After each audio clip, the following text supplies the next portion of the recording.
ಇದು Monday evening. Husband ಸ್ವಲ್ಪ ಬೇಗ ಬಂದಿದ್ದರು. ಸಂಜೆ ಸ್ವಲ್ಪ ವೆಜಿಟೇಬಲ್ಸ್ ಹಾಗೆ ಫ್ರೂಟ್ಸ್ ಎಲ್ಲ ತರೋದಿತ್ತು. ತಂದು ರಾತ್ರಿ ಊಟಕ್ಕೆ ಏನಾದರೂ ಲೈಟಾಗಿ ಮಾಡೋಣ ಅಂತ ರೆಡಿ ಮಾಡ್ತಿದ್ದೆ. ಬ್ರೆಡ್ ತಂದು ಹಾಗೆ ಮರ್ತುಬಿಟ್ಟಿದ್ದೆ. ಸೊ ವೆಜಿಟೇಬಲ್ ಸ್ಯಾಂಡ್ವಿಚ್ ಮಾಡೋಣ ಅಂತ ರೆಡಿ ಮಾಡ್ತಾ ಇದ್ದೀನಿ. ಗ್ರೀನ್ ಚಟ್ನಿ, ಮೆಣ್ ಚಟ್ನಿ ಚೆನ್ನಾಗಿದೆಯಾ? ಸಂಡೇ ವಿಶಾಲ್ಗೆ ಹೋದಾಗ ಐಟಮ್ಸ್ನ ತೊಗೊಂಡು ಹಾಗೆ ಇಟ್ಬಿಟ್ಟಿದ್ದೆ.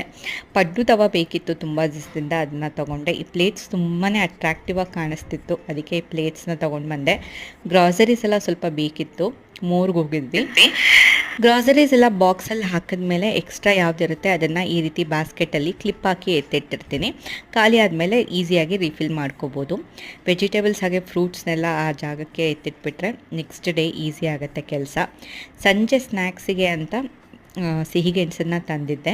ಹಸ್ಬೆಂಡು ಗ್ರೀನ್ ಟೀ ಮಾಡು ಅಂತ ಹೇಳಿದರು. Green tea